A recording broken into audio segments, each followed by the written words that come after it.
ధనుసు రాశి వారికి శని వక్రత్వంలో ఉన్నాడు, తృతీయ స్థానంలో. అన్నదమ్ములతో అనవసరమైన గొడవలు అవుతాయి. అది భవిష్యత్తుకు మీకు మంచే జరుగుతుంది. ద్వాదశ స్థానంలో సూర్యుడు బుధగ్రహం ఉన్నారు కాబట్టి విద్యామూలకమైనటువంటి ఖర్చులు జరుగుతాయి.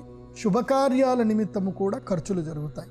అది కాకుండా స్థాన మార్పు కూడా జరిగే అవకాశం ఉంటుంది. 8వ స్థానంలో కుజుడున్నాడు కాబట్టి రోగభీతి కలిగిస్తాడు. ముఖ్యంగా వాహనాలు నడిపించేటప్పుడు జాగ్రత్తగా ఉండండి. ట్రాఫిక్లో చాలా జాగ్రత్తగా వెహికల్స్ నడిపించండి. దుందుడుకు తనము పనికిరాదని గుర్తించండి. బ్యాంకింగ్ సెక్టార్లో, అదేవిధంగా గవర్నమెంట్ సెక్టార్లో ఉండేటువంటి వారు మీ సంతకాలు ఫోర్జరీ అవ్వడమో లేకపోతే ఏదైనా ఇబ్బందులు అవ్వడమో జరుగుతాయి.